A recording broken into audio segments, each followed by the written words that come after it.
So Coaching Agile Journeys has been around for about 5 years. And when it started, it was the first online Agile meetup that we could find, which is why we put it together. And we decided to start sharing our Agile journeys. And so we called it Coaching Agile Journeys. And so since then, obviously, a lot of things are online now, and but we intend to stay online.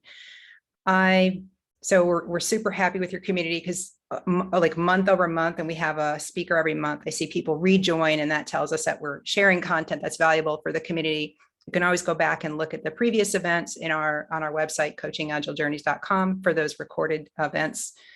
But today we have got Jennifer Eolin, and I'm really excited to have Jennifer here because I used to work with her, and so I can certainly vouch for her content.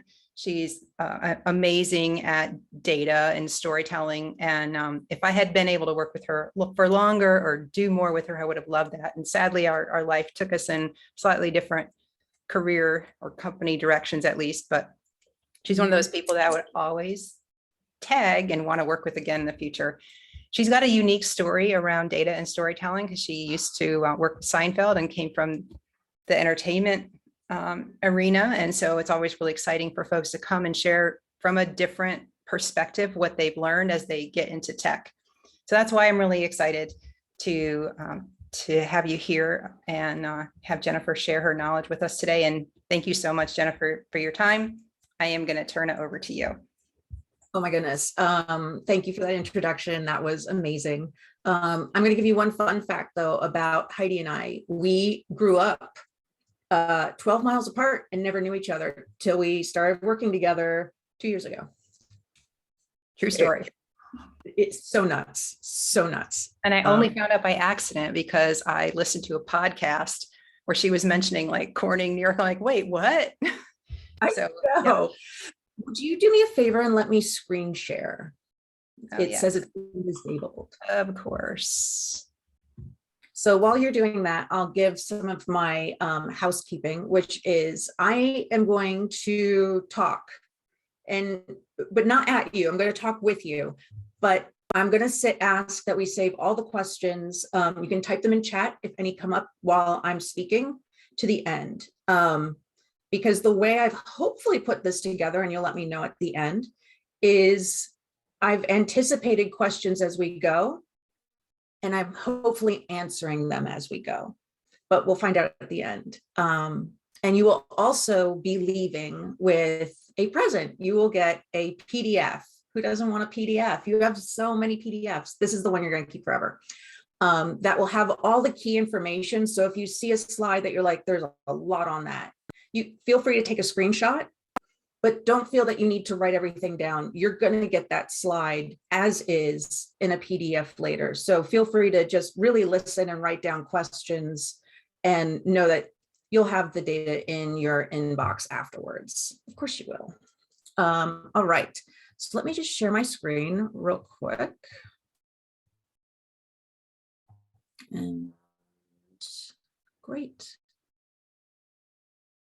Okay. Sorry, let me just move that to there. All right.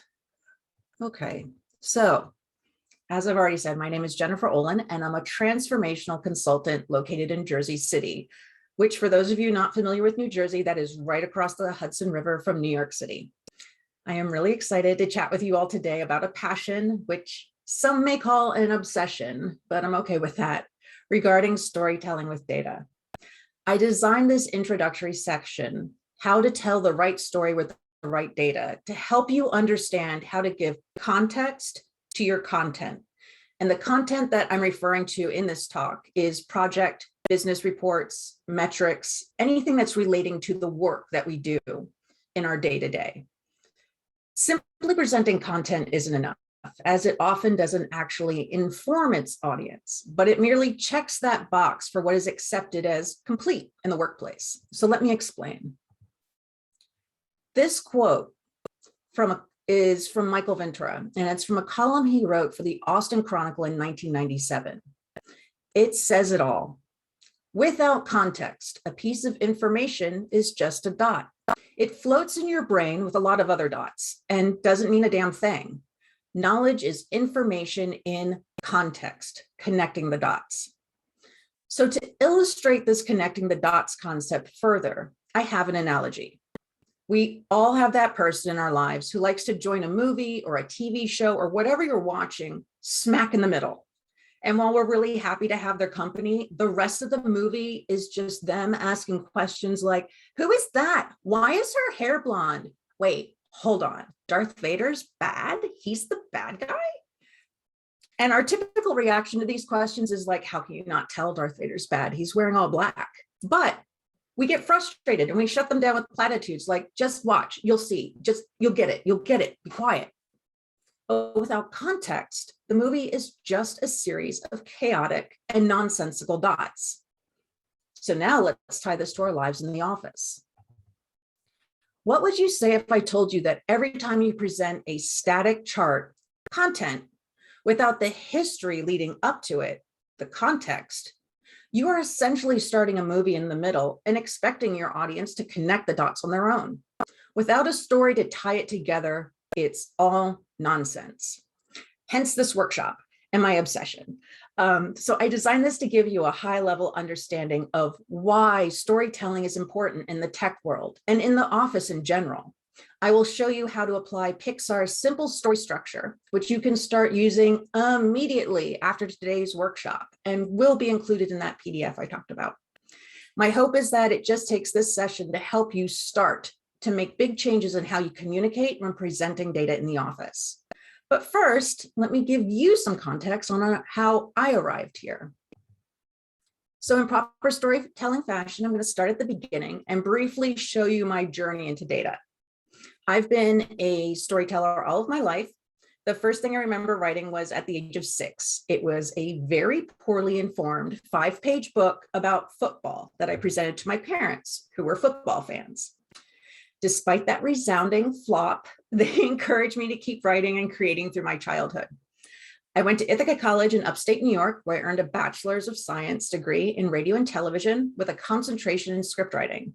And with the ambition of writing for sitcoms, I spent my senior year of college in Los Angeles, California, where I interned at NBC in the writers department of The Tonight Show with Jay Leno and in the casting office of Frasier. Oh, and by the way, I never came home. I went there for my senior year. The Tonight Show offered me a summer job. And instead of going back and walking for graduation, I stayed in LA for 15 years. So I was also very lucky enough to work on Seinfeld as a writer's assistant for the last 2 seasons, followed by script supervising for Clerks, the animated series with Kevin Smith.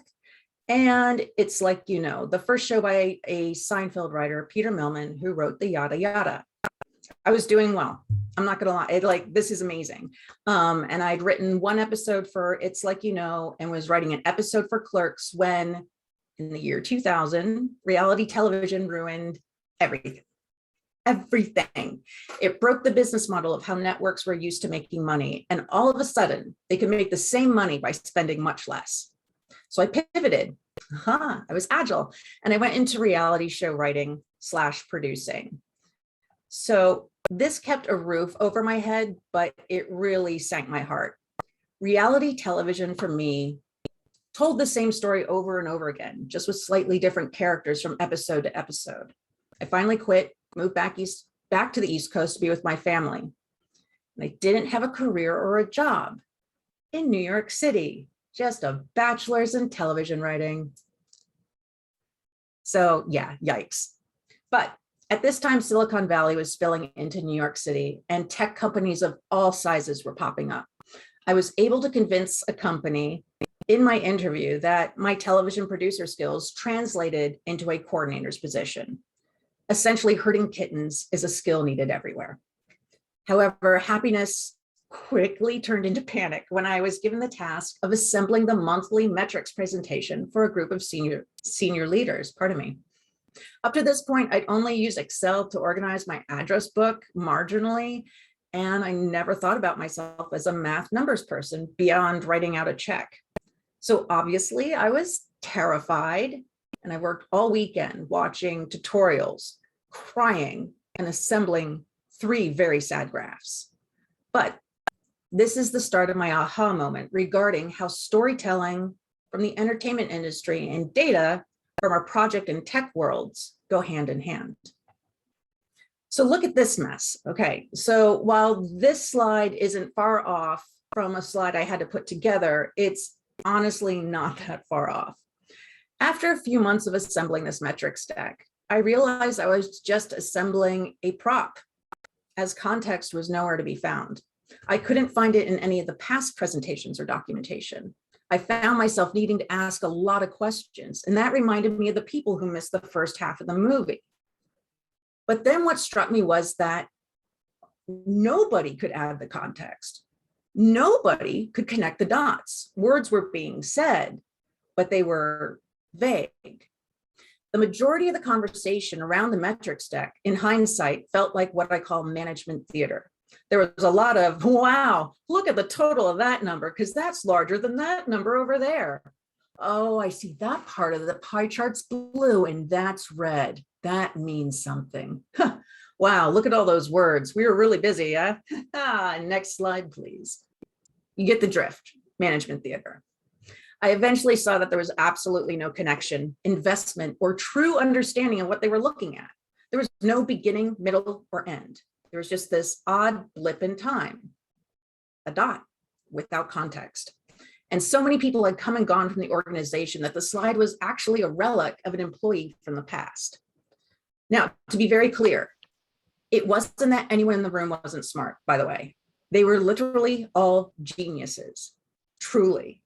They tried to make sense of what this chart said with the limited context they had. It's simply that no one told them that the same format that you can use to tell a coworker a story at lunch is the same structure you can use to explain data in the office. Metrics are stories. Data tells a story, and stories have a format. So you'll notice that most epic stories, such as Lord of the Rings, Star Wars, etc., the heroes go on a journey that removes them from their comfort zone. It's during that time that the hero changes and endures ups and downs to get to its final result ending. And we can apply that format to metrics. As I said earlier, everything in life has a beginning, middle, and end. Everything. And each of those story elements is filled with specific details and tasks that build the foundation for the next part of the story. This also enables the storyteller to bring the audience along on the journey as an active participant, which we all know is extraordinarily important when working collaboratively. So what's an easy way to map out this beginning, middle, and end? This is where my film degree kicks in. Data can be told as a story using Pixar's simple story structure. So yes, I am absolutely saying that the same structure that was used to write Toy Story and Up and basically any well-written movie can be used in the conference room to explain a graph. So let's run through the elements. And again, you will be getting this slide in your PDF. The elements are setting up the beginning, once upon a time and every day. And then the end of Act 1, the end of the beginning, is the trigger until one day. Then we have the middle, and because of that, until finally. And then at the end, and every day since then, and the moral of the story. Great. Okay, so now we have our spine. So now let's actually map this into context. And again, you will get this slide in your PDF. So let's go through this. Once upon a time. If you think back to the movie metaphor, this step now becomes clearer. Tell your audience who, what, when, where, why. This is critical as this part of the story is often assumed as a shared understanding by the audience. However, once you have a new team member, you have a new team, hence a new audience. And new audiences always need context. And to be honest, old audiences can always use the reminder. And every day. This sets up how the metric has been measured, set up, etc., which feeds into the until one day part of the story, which is where the metric changes. Just like a lead character, journeys happen, and this is the part of the story that marks that. The next list of, and because of that, document the journey, or in business, we call that change management, where decisions are made, measurements supporting the outcome, etc. Until finally, Why are you presenting this metric today? And what decision needs to be made? And the moral of the story is one that I kind of like as an overall takeaway, that the team can absorb and remember once the meeting ends and the next one begins. So Pixar's simple story structure is the hero of this. It has all the means and tools to save the day and expose where context is missing. Because all of us have this call, because all of us on this call have very different data sets that we work with, I'm going to stick to some high-level concepts that you can apply as best practices. In this section, I'm going to show you how to run through Pixar's story structure and how it will help you identify and avoid the following pitfalls that plague our meetings. Because you will now be approaching all metrics as a full story with context. You will be able to start spotting metrics that claim to have context, but really when analyzed through the story structure, you will see where the context is missing, thus driving the wrong story and possibly the wrong decision point. So vanity metrics, they make us feel good. Look at how many features we released this quarter. Look at how much money we made selling those features. We are obviously amazing. Gross, right? However, what do these metrics really lead us toward as a decision? Do you have the full scope on if the features were actually functional? Did the customers have a choice in buying them? Is that why revenue went up? Did we get more customers or did we just raise our price?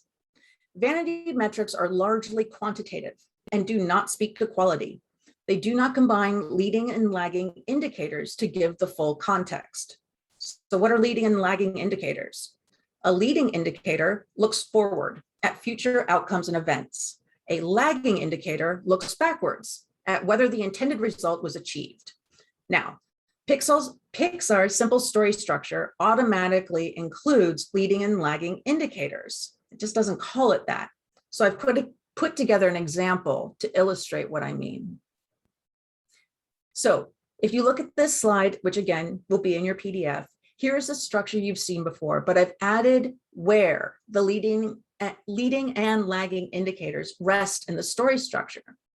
This is generally where those data points would go. So the leading indicator would be end every day. What are we doing now? Until finally, because of what we did now, what does it say? So let's take a look at this in a hypothetical situation. Here's a full story about Team A. The second bullet in blue is what is usually reported on and then left alone, which is, so we'll start at the top. Team A creates code for Company X's main product. On October 1st, 2021, Team A released planned features 1, 2, and 3 on time and on budget to customers. Woo, wow, good. We rarely hear, wow, everything's on time. But we rarely hear at what cost or how it affects the future of the team and their product. And that's where the rest of the context comes in. I've added the supporting journey in between the blue and orange points. So after release, on October 2nd, feature 2 has a high volume of bugs reported by customers. On October 13th, an emergency hotfix was released to customers. On October 24th, Team A states that the hotfix alters the timing of the roadmap for features 4, 5, and 6 promised to customers on December 1st. So we then get to the lagging, which is on November 1st, feature 2 plus hotfix cost, which was blah, blah, blah extra, put the main product over budget for Q4 in 2021 by X%. So we get the real story that while the release was on time and apparently on budget, turns out afterwards there was a lot of unplanned work as well as a flaw in the architecture that will require product to reprioritize Team A's product map. So to the point, the blue line alone is a vanity metric. Look at how well we did. Anything that says, look at how well we did, is a vanity metric. The orange line, as well as the grayed out points that support the journey, gives us the story and helps us shape what the business needs to consider for the future.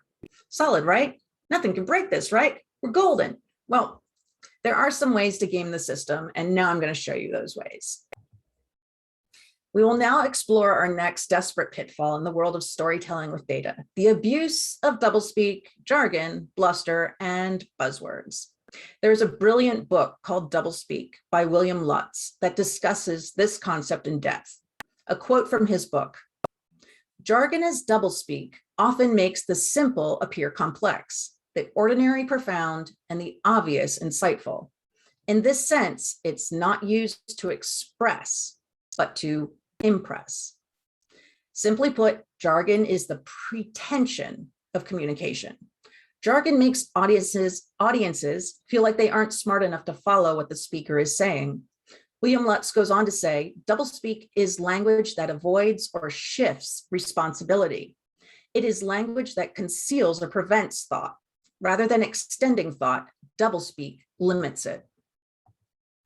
So I've put together this quick list, also in your PDF, of frequent offenders and suggestions of ways these phrases can be made more clearly and effectively, so everyone leaves the meeting with the same absolute information instead of leaving trying to figure out, well, when is the project punted to? Is it a big punt or a tiny punt? I'm not specifically sporty, so I don't even really know what a punt is.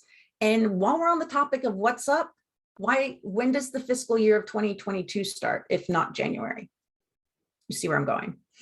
We can also help each other by asking clarifying questions when we hear jargon, because jargon is a bad habit to break. I still say bandwidth at least once a day, to my own dismay and horror. It happens to the best of us. I suggest that teams do this exercise together, especially when new people join. This will help identify better ways of communicating, as well as getting in some good laughs together. So last, I want to talk about misleading visuals, as they are really hard to spot at a glance. Both of these graphs on your screen are technically correct. However, the one on the left gives the impression that the gap is much larger much larger than it is due to how the vertical axis is numbered. Little things like this give what is called, in the mapping community, aerial bias. We see and decide without really looking at the numbers. These charts are easy to make. We tend to accept any chart we are given, especially if Excel or Google spreadsheets suggest, hey, you should use this graph. However, a visual data dump is no better than a listed data dump. Colors and sizes of graphs are often used and set arbitrarily instead of with meaning. I found this above graph online, and I felt like it really resonated, and I feel like I see this all the time, every day. So now we're going to talk about the cool trough effect. I learned about this in college, but I was happy to see it included in the book, Understanding Context, Environment, Language, and the Information Architecture by Andrew Hinton. This effect illustrates how our brains make assumptions, which creates an internal story, all based on how information is delivered to us. So I'm going to show you this quick YouTube video. It is about a minute long. It will repeat itself and there is no sound. Okay, so what I want you to take a look at is, what do you see from the actor? I'm going to leave it at that. And I'll press play. It's about a minute.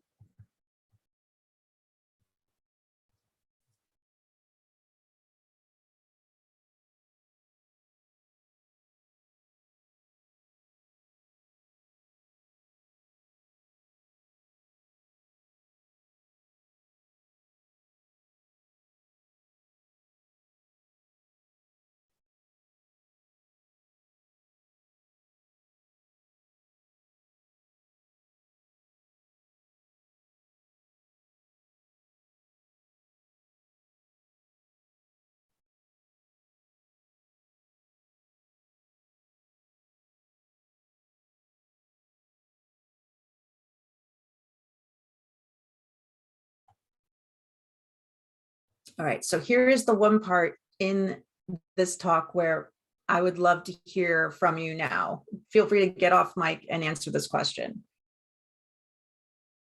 How did the actor's face change from scene to scene? Anyone? They didn't? Or it didn't? It didn't. It was the same face. It was the same still shot. of him.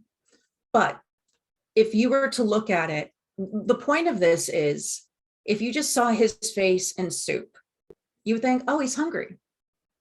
But the point of it is that you can still put the same face with looking at a death of a child and be like, oh, he's sad. The same face looking at a person in this case that he finds desirable. Ooh, he's feeling a little when he looks at her. But it's the same face. Our brains make the assumption of what he is feeling. So montages are an example of this effect in action. The cut is what is important as the audience projects their perception and meaning onto the actor. In short, the way a story is presented and framed drives perception and understanding by the audience.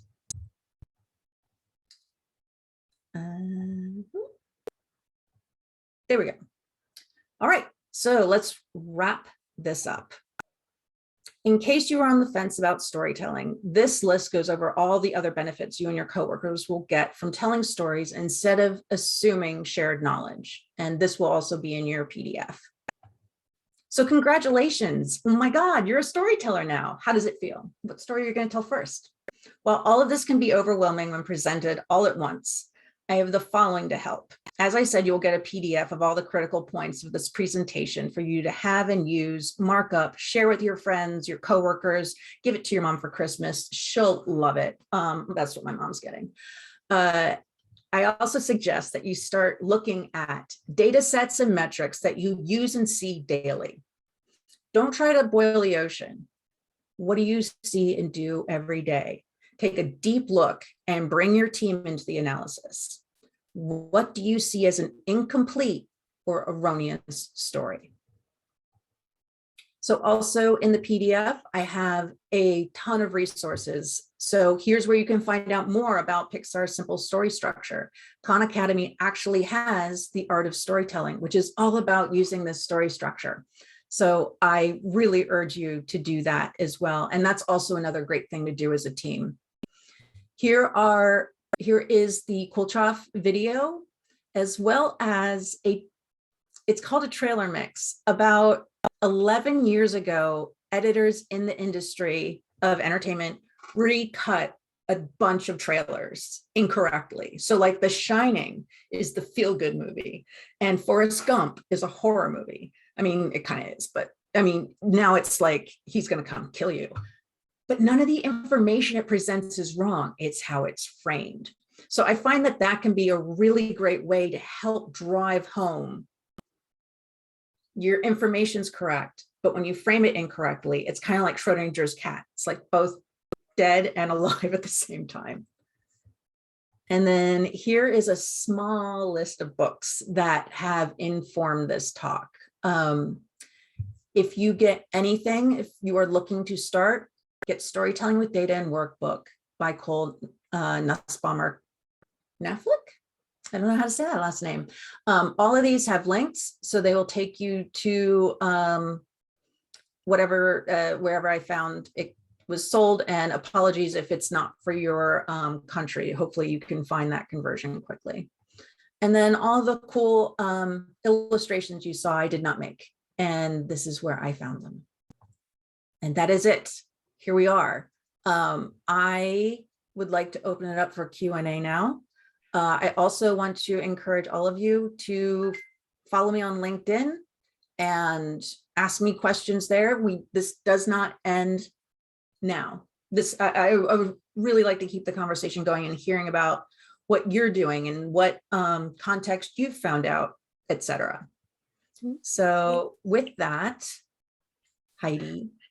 Yeah, anyone want to unmute and have questions? I mean, I have a ton of questions, however. Oh, hi, this is Sheena. I have a quick question. I know you said we are going to get the PDF, but are we going to get a copy of the of this presentation also? I'd like to watch it again to, pick a, I like to watch things again so I can always pick up, information I didn't get the first time.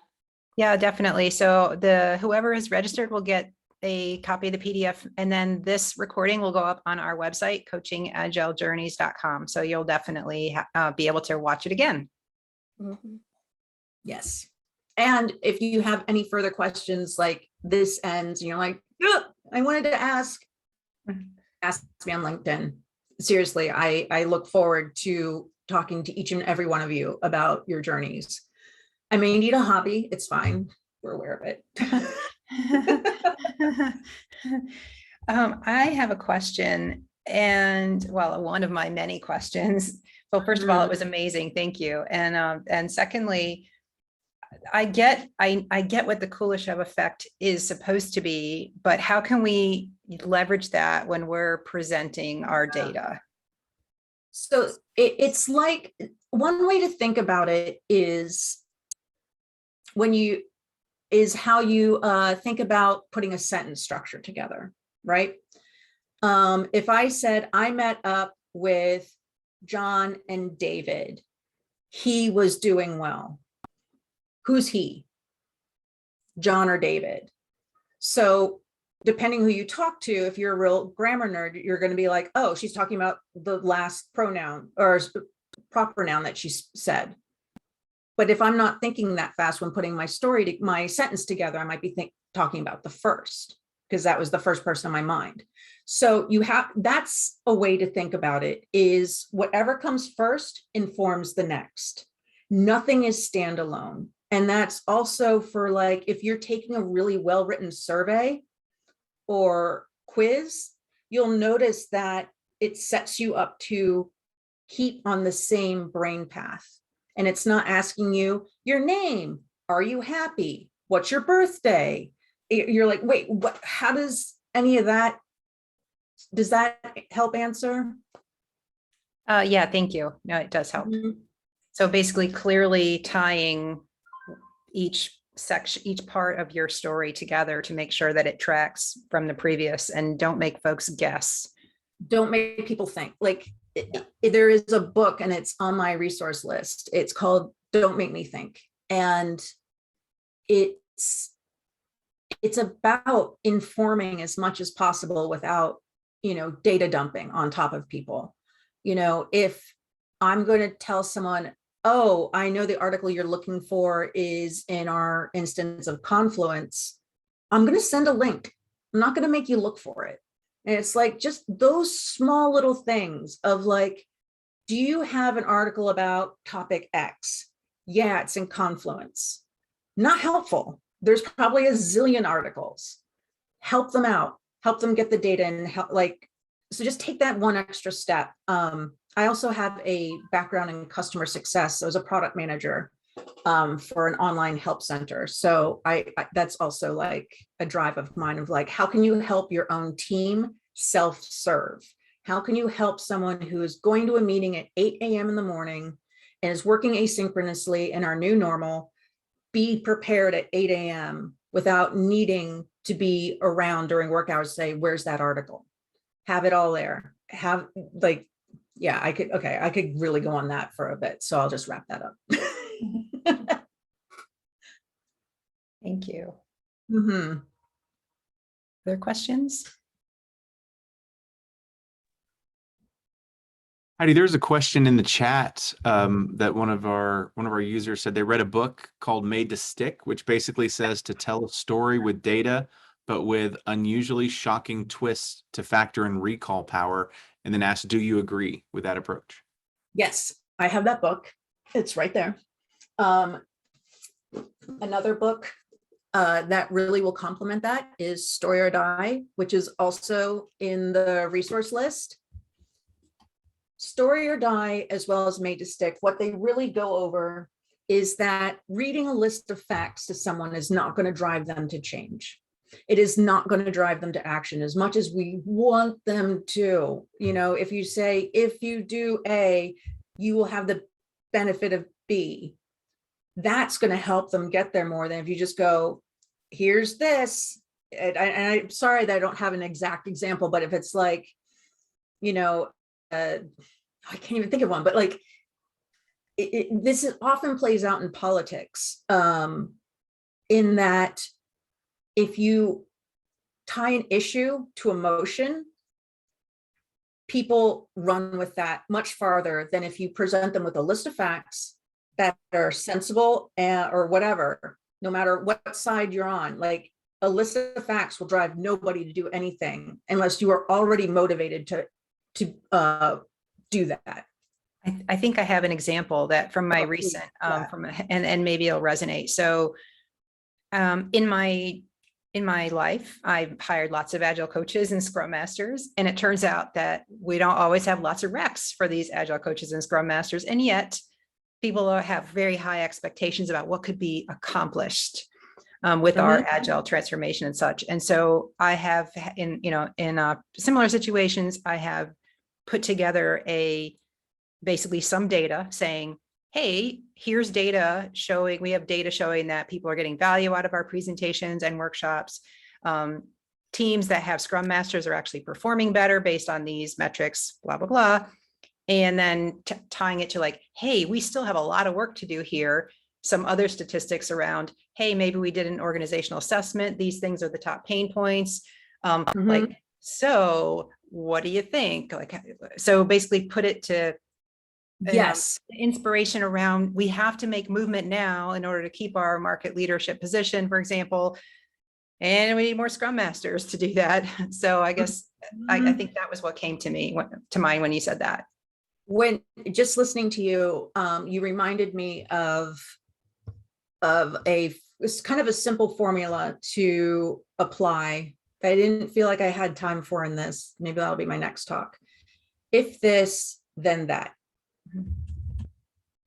It's such a quick and easy way to put a story together to help someone understand this fact, then that, this thing, then that, without this thing, then know that, so it's like, if this, then that. And it's also just, yeah. And it's a good, quality assurance thing to review when you're going through your deck or whatever, and say, if I were coming into this cold, if I saw that, would I get to the point that they're trying to make? Or is that point only clear to me because I made this deck? And to put that back into movie terms, how many times have you turned off a movie because you're like, they're doing what? Why? What? Ugh. And it's like, oh, they're just doing that because it was written that way, not because it's organic or that it's actually like, yeah, we're going to go to the store now. They're like, you guys just had a fight and now you're friends. Why? What happened? And then you turn it off and you keep going. And that's what, even though people can't just turn off your meeting, they're turning off their brain and they're just gonna be like, I don't know what this is. No, that's Isaac, I saw you laugh out loud. Thank you. There is a question in the chat that I'd like to address. And so Peter's asking, a story takes more space and time. Do you narrow on what data to share, or do you seek for more time and write longer documents? Oh, brilliant. Part of it is understanding who the audience is. If you're presenting high level information to, say, the C-suite, they don't need to be in the weeds. And that's part of managing up to the C-suite, is keeping them out of the weeds, keeping them out of the things they do not need to know about, and just giving them the information of what they need to create the new budget or figure out if they're going to do another round of hiring. Keep it focused. And if they say, how did you get to that? Be prepared to say, glad you asked. This is when we started feature X. It came in short by 2 months because of blah, blah, blah. And that's why we need to hire more people if we want to keep this quality, whatever. You can put that story together. If it's for a team, don't give them the high level. They need the weeds. So help them understand, in last sprint, we thought story 1 was only going to take us a couple days to do. It turns out it's an epic and we're still working on it. And now there's a new dependency, which is this, and this is unplanned. And we're all like, whoa. Help any new person coming in understand that, so they're not just left in the dust of like, well, when is this due? What's going on? Keep them in the weeds. That makes sense. Does anyone have a You want to help me put a finer point on that? So that, 'cause I feel like I'm kind of talking in circles on that one. So please feel free to be like, didn't understand. Could you explain in a different way? Uh, I would just add something, if that's okay. Yeah, please. Ian. All right, thank you. I think it's a real problem putting out too much information and not the right information, and anyone can walk into it. Your goal as a speaker is to know the benefit hypothesis for the audience and provide it to them before they get there, so that they can give you feedback and say, you know, and you can have a little loop that says, yeah, we're all on the right track. We all understand why we're here. We all understand what we're going to get out of it. And that one constraint should be able to limit the information and the argument that you're going to be presenting to anybody in any context. Thank you. Yeah, no, Ian, that's so perfectly worded. It's not bringing the entire kitchen sink to your meeting. It's bringing what matters to that group to get to the outcome that they need to decide on, agree on, or start planning. Yep. Otherwise, it is management theater, and it's meant to overwhelm and impress instead of express. Like, I really love that quote that's from Doublespeak. Yes, I have all my books just right here, like they're my friends. It's fine. That's great. No, thank you. Thank you. And just to build on that, would you normally try and do this verbally? Or do you like to write it down, send it on, and then have a conversation if needed? Well, that brings up a great point of what happens when your person who really knows what's going on leaves. Because we're all going to leave where we're at some point, unless, you know, you're like, this is the job forever and I'm making the most money ever. Are we? Like, no. So at some point you have to look at everyone, especially in this job market where people are leaving their jobs. They're just, and without remorse and without notice. If so-and-so leaves, does all your information leave? So it's a balance. It is a balance of documentation as well as conversation. And it is a balance of updating the documents after new data and conversations are had. And one thing that you can start to do once you're in this habit is for meetings. You can start putting links to like, and here's what our last data set was, and we made this decision, and here are the meeting notes. So again, anyone working asynchronously for like an 8 a.m. meeting, you know, if they went out for dinner, they can then come home, unwind, and be like, great, I'm going to read that documentation for 8 a.m. at midnight. And that really helps people come to the meetings prepared, but also helps anyone new coming in understand where you are, and helps get onboarded way faster. And it also keeps everyone honest. You can't have that myth floating around of like, oh, well, I remember someone said that this thing happened. Go watch a movie. Like, no, like in the office, when you're dealing with your projects and especially finances, etc., let's be as absolute as we can be. And let's keep myths on Netflix and not in the boardroom. Yeah. To answer the other part of the question, which I totally agree with everything that Jennifer's saying, is I've done pre-reads and recorded video. So if it was a little bit too complex to just have in a PowerPoint, I recorded a brief video and sent it on to the executive, for example. But yeah, if you feel like your comment, it's not about the kitchen sink in your meeting, it's really knowing your audience and fine tuning what that communication looks like over time, right? So, and and that even further, make sure you have a feedback loop with whoever is getting this data, be it the C-suite, be it your teams, it doesn't matter what level. They're participants. They are not just audiences, especially if they're using it to make a decision. They cannot be passengers. So what is up, I would say part of the challenge is then reaching back out and saying, do you feel like you had the proper amount of information Or is there a data point we're missing? Do we need to remodel our database in Jira to capture something that will really give us a lot of benefit? And then go back to the teams. Are there data things that we're filling out that it turns out nobody's using? Nobody, but what a waste of time every day filling that out for whatever reason. And then what can't they see? So it's all about this constant feedback. And if it's a wonderful way to invite everyone into the conversation without saying, hey guys, we're going to talk about data now, because everyone's going to be like, ooh, I think I'm sick. I'm going to go, gotta go. So keep them engaged by making them part of it.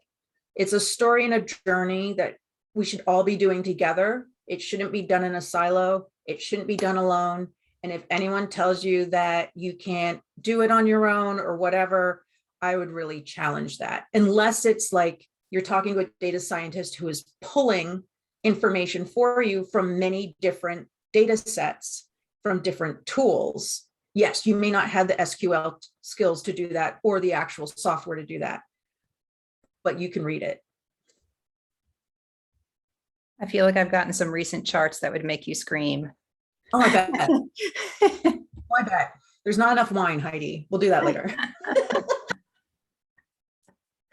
Yep. Other questions? Do you have a sticky data problem that you're struggling to show that you'd like to get Jennifer's input on? Oh, Ian. Oh, I do. Ooh, in sprint review, we have these metrics of functionality. They go from like how many tasks and stuff like that. How many tasks did we start with? How many did we finish with? How many stories? How many bugs? Da da da da da. Right. And it's part of my role is to make these things transparent. The other part of my role is to make sure that the information is valuable and actionable. And I struggle to communicate with teams and stakeholders in asking them what they need, because they seem to not know what they need. At the same time, they all complain about a dead set of metrics. It's a dilemma. I don't know how to. Yep. Yep. So maybe like I would maybe start with just asking them, if I show you this, then what? So like if you're showing them, and jump in if I've misunderstood or if you can add more color to it. If you're presenting dead metrics, why are they dead?